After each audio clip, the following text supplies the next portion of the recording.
It's the perfect time to test Albert as the gold laner because they are facing against Todak. They already secured the slot to go to the playoff. That's why Albert as a gold laner, I think it's a new strategy. It can like make it like closing or hiding the strategy from the enemies. Wait. What? What, Yeb? Oh, wait. You're not going to be drafting? Not in this game, Yeb? Oh. Yeb just told me we have telepathic energy. Adi's going to be drafting for ONIC. Ooh, so it's Coach Adi debut as drafter for ONIC. We gonna see. We'll see exactly how this pans out, right? Because we're going straight into the drafting phase here for game number 1 between both of these teams. Todak on the blue side, ONIC on the red, with the Fanny, Ling, and the Kadita being banned out for ONIC. It's Claude, it's Angela, and it's also the Farsa. And like we see here, the only hero left open that still can be utilized, still Prio, still very flexible as well, and very safe first pick. It's going to be the Valentina, but the instant response of the Paquito and the Eve. And Fred's still open. It can be chosen by Todak on the second and third pick with Claude? Maybe Claude, but it's already banned out by ONIC here. Oh yeah, I didn't see it. Yeah. So it really depends on what Todak wants to go for. If they want to go guns blazing, I think the Valentina pick already sets them up quite well for that. They can go for just maybe an assassin pickup here early on to also deny it off of ONIC. Maybe picking up something like a Lancelot first. That's why the Paquito flex for ONIC is just so detrimental to the way that they actually tackle these drafts. Always with a flex pick early and a solid pick. Yves, Valentina, it's just the standard at this point. But they go for the Martis. Whoa, early Florin as well. Didn't expect the Martis, but it's still, that dive comp that they were looking for. Even the Paquito is like so versatile. It can be on any role on this meta. Even like the gold laner, mid laner, you can mention it. That's why Paquito is really, really expensive, I think. If the team want to choose it, but needs to be careful because with Paquito, if they want to put Paquito as the XP laner, Paquito is not too sustainable hero when the team needs a tank. Yeah, he has a really good clear, right? That's one of the main advantages of the Paquito, but that flexibility kind of has been reduced with the Joy pickup as well here from ONIC in the first phase. I would expect that this would be a Joy jungle, but of course it still can be swapped around with Paquito depending on the matchup that Todak has yet to show. Assuming that, of course, Martis is going in the jungle. Now, coming to the second phase here, you can see that ONIC are trying to get the better matchup here for the EXP lane. Taking out the Uranus, they can go for the Charizla next if they want to. And Todak, they're going to start respecting Keyboy. Already the Kadita and the Kaja ban. That's great here for ONIC. I think they pick up the Paquito and the Joy, so it's already a flex towards jungle XP. Taking things away like the Uranus, the bad matchups against the Paquito and the Joy is great. So you can expect maybe another sustainable XP to be banned out here from ONIC. Or maybe it's the gold lane. Yeah, shut down a Yuumi ASAP. Why go away? Why Melissa? Actually, no, I thought about it a bit too fast. But yeah, why Melissa ban? Go away. Stops the dashes coming in from the Joy. You can't actually penetrate it. And for Todak, this is quite interesting. They pick up Martis, should be in the jungle. They still ban out Martis. They still ban out Franco and Kaja. So it seems like they want something very mobile. But speaking of mobile, Cho. Did you guys see what he did, what Keyboy did on the show against Aura? Yeah, I see it. Okay. Did you see it, Adriana? No. All right, I will show it to you later. No, I don't want to. I don't want to talk about it. Nasty. I don't want to talk about it. Why? Against Aura, I don't want to talk about it. Oh, because it's against Aura. Yeah. I get it. We're not talking about that. It's okay. What we're talking about now is the last 2 picks here for the side of Todak. How are they going to round out their drafts?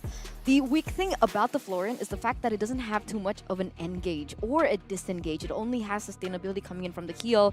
So I would expect some sort of crowd control or playmaker in these next 2 picks, along with, of course, the gold laner. So they go for the Beatrix. It's a lot more safer than all the other picks since the Claude has been taken out. But what are they going to utilize here? I think Jai gonna be happy if he got the snowballing momentum during the early game because Joy can easily aim for Florin, Beatrix, even Valentina. Exactly. I think it's very vulnerable. The Toda composition that they've built for themselves, they want to clump up, but ONIC can punish everything. You want to clump up, there's a Yi. If you want to split up, there's a Cho, Paquito, and Joy. And even their last pick here in the gold lane, it's going to be a Brody to stop them and to also kind of punish. It can do both. I really It can love do both. Team fights, lane as well. Beatrix gonna struggle here. I guess the only thing that Todek can do is utilize that Valentina in a more, I would say, utility way. Don't go for damage, go for more utility, go for the way of Dragon, try to look for these pickoffs. Because other than that, there's literally zero lockdown. I'm wondering if the casters are ready there. Leo, Gideon, we good? We're more than good. We're great. And it's very odd because going into this draft, Gideon, do you agree that ONIC, unless they go very fast, Todak has the tools to make this go long, much like they did in the opening series of today? I was about to say the exact same thing. I was feeling like this could be exactly how we saw in the first series of the day, where it feels like, you lose the early game, but if you hold on long enough, you will be able to scale for the later parts and maybe even go for that big coin flip at the end. Both of us are leaning towards ONIC for this matchup. The MSC champions continue to prove themselves why they are literally the best. But I don't know about you, the table, it'd be interesting to see how the table feels about it generally, because we're getting a lot of mixed opinions, and I think for most people, the Indonesians are going to stick with the Indonesians, right? Yeah, they were very mum about their opinions, but how about we talk brass tacks? How about you put your money where your mouth is in? That's what I expected, but I was hoping for a left field surprise. I was hoping like somebody would go like 2-1, but Maybe. I don't know. I can understand why, right? Todak, so far, they haven't won a single one of their games. They haven't been exactly performing the best, but it's good to see that at least their B lineup is getting that experience, something that they're going to need for their matchups, for their own professional league. Welcome to game number 1. here we see a mirrored start across the board. They're going to start on the same side of the map here, given that Kyrie goes for his orange while it's Malik on the purple. And this is interesting. Again, the fact that Martis is one of the fastest junglers right now, the choice for ONIC to run a Joy right into it is going to be very specific. I'm wondering if it's something that they will regret sooner than later. Well, let's find out as we go into the first little wanderer of the game. A quick take for the side of Kyrie. He's going to snatch it away with a retribution. But in the meantime here, let's talk about the emblems, because first thing that I'm noticing is the Martis from Malik isn't going to go with Braveside, prefers the killing spree. Yep. So this is more similar to the Martis says we've seen earlier today. And as usual, you do have your tank Cho here, Keyboy. Thankful for the emblem and, of course, the agility that he has picked up. But here's something interesting, some food for thought, folks. Check it out while Boots plays footsies with 2 members of Todak. Look at Formaze's Fredrin. Instead of Quantum Charge, instead of instead of Concussive Blast, it's rocking Brave Smite. I guess he understands that he wants to be really, really tanky, and the longer that he can sustain, the more opportunities he can get to maybe get a fat Appraiser's Wrath, or just in general to peel for the rest of Todak. Now, he's the only real peel. Look at Malik. He's building Assassin, so maybe he can build Hybrid by buying all the other chunky boy items. But yeah, no, the truth is it's really only Formaze. So we'll see how this works out. Already we see Keyboy bothering Malik. He's going to force out a retribution here. Let's see if that can work out.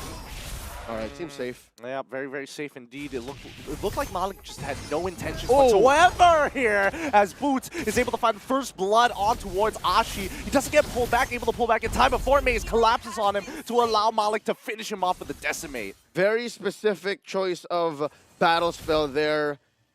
In most scenarios, I guess in ONIC's ideal, the sprint is the right call, but if he had a flicker there, he would have survived. You saw when he was running, real quick, right? You saw his cardio was in check, but it was just not what Todak was going to allow, especially since there were 3-4 members of them there. And look at that.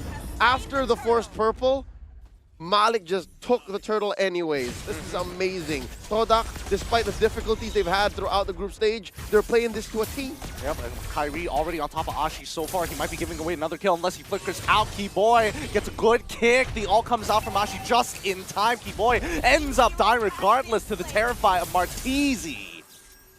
Martese so far helping out the Martese out in mid.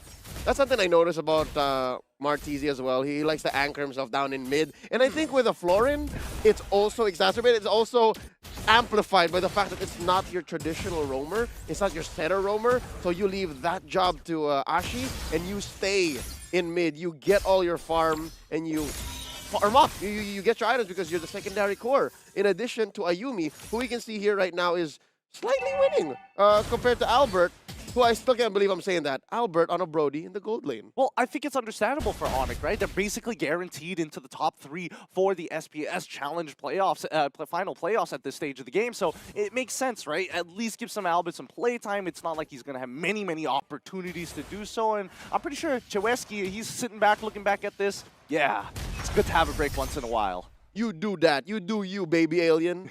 We trust you, and they should. He has great mechanics, and it's just a test of macro. Oh, here we go, Boots. Spotted out by Martese. He gets back out with the help of his champion stance. He's easily going to get away, and the sprint also expanded at the same time. That's the same situation he died in about 2 minutes ago. Right? But this time he survived. He's testing fate. He really is testing fate. He's pushing himself, but more importantly, this might just set Todak up for a potential dive on the bot side of the map, and that's exactly what we're seeing here. 4 members making their way down, and Boots, he's going to peel back. What does Todak have against good guy Boots? They've been on him. I don't know. Maybe it could be PTSD from like match 1 today. Or, Four Maces just looking at the rest of his team. Don't let him do it to me again. That was Valdora. This time, it's the same hero. Oh, wait, they're going to crash down. Can they protect tier 1 down bottom? Oh, it was but a folly. Kairi was going for turtle all this while. RWM and RWM! It comes down on both sides. Sands and Martese just trading shots for shots, but Martese has to stick in a little bit longer as Keyboy sitting right on top of him. Once he's out, he moves away, and Boots comes back in for the re-engage. Ashi still surviving all the damage. Just like Darth Vader said in Harry Potter, thou shalt not pass. And ONIC have stood their ground. They protected that tier 1 turret down bottom, 2v4, and Ashi falls! He finds it perfectly! Now the kick on towards Formace's side, and with help of Boots, this should be more than enough damage as he falls into it. Speaking of which, you just mentioned one of my favorite sci-fi fantasy novels of all time. Star Trek! Dear Lord, the reason why that went so well for ONIC, folks, is because Todak wasted too much time. They stayed wherein they would not get anything, and there is a cost they paid. It's the cost of opportunity. They could have gotten something somewhere else on the map for the what? The time that they spent there, a minute and change. And instead, ONIC was the one who was building a small lead. But wait, what's happening? Oh, Malik! Yup, he's in some trouble now, but in the meantime, Albert, the Decimate puts him low! Boom. He gets out and it outplays him with a flicker, torn apart memories, as Boots now chases down Martese, getting a couple more auto attacks in before peeling back. Fade away 360, no look, torn apart memories. That's just baby alien mechanics for ya. I understand, right? You see that Malik had intent there, and it's not like his backup wasn't so far off, but I'm wondering what the real call was. I wonder if there was a follow-up, like, all right, there's 3 or 4 of them here. I see Albert. Anybody? Help? Malik would have survived, but what's going on? Malik's first core item, Gideon, Radiant Armor. Oh, I mean, he respects Sans a lot, and also the fact that Kairi just does a lot of magic damage at the same time. The good kick coming in from Keyboy is going to set things up for Albert, who locks him down. He wants to get a good torn apart memories, but doesn't even need it. Oh wait, no, still uses it, just very close to his target. Didn't even give Formace a chance to appraise his grab. Martese might just be falling down here, gets just a little bit of help, but it doesn't matter. The burn is more than enough. Sans with a good Void Blast finishes him off. ONIC just got away with everything they wanted, plus more. Got some kills up top, got away with a kill scot-free in mid, and then all this while Kairi was taking that last turtle of the game. And now Ashi's in trouble! Oh, Albert is snowballing out of control as the mid-tier 1 finally falls. Malik is in a lot of troubles. The electrified beats! It's gonna be Boots who finds the kill! He walks on out the Furious Passion as well! Flickering coming up from Formace, but just not enough damage! Albert is going to shoo Formace away. Nobody touches nice guy Boots. All right, the only thing that stopped Baby Alien from snowballing even further was his cooldowns. The torn apart memory just came off cooldown right now as I said that, and if he had that maybe 5-6 seconds sooner, that would have been another kill. But real quick, let's see what this has led to. Where is the 5K gold lead ONIC has right now? 8-2. Forme's kicking Keyboy out of this tier 2 turret's range. Come on, you need to let them breathe. They need their buffs, they need their waves. Albert's pushing in.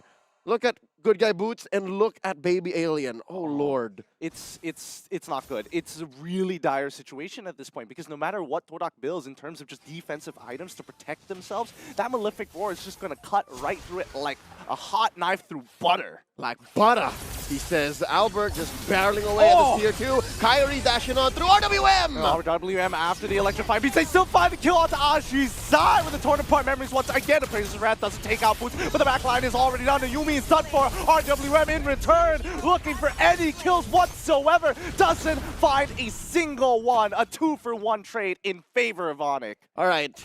Good news for ONIC, it's Keyboy.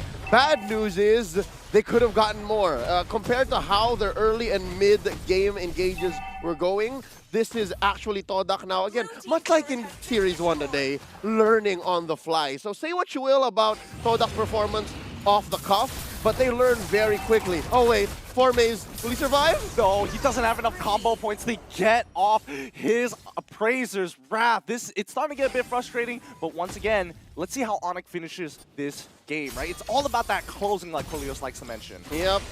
And as mentioned earlier, unless they go very fast, Todak might just hold the fort. They might just hunker down and say, we can go 25, we can go 30 ONIC, make my day. But by going for this Lord right now, real quick, leveraging Albert, Kyrie, Boots, and Sans' gold lead, top in the charts, they're going to make quick work of this. The map is completely red, Gideon. There's nowhere Todak for to go. Yeah, no, they're going to have to hunker down the base, hold down the fortress for as long as possible. But the more that I think about it, the fact that Kyrie, with just a single electrifying beats, is not even accumulating or calculating the damage of the Leonin Crystal, or even with the dashes through, it's just, you lose 50% of your HP. That's a lot of life. I mean, it's a combination of the Holy Crystal, the Blood Wings, and the penetration, and of course the stacks that you get from Genius One. So I get it. There's so much that Todak is juggling, that Todak has to deal with right now. Hence why the early Radiant Armor's Lord barreling on through, marching down mid.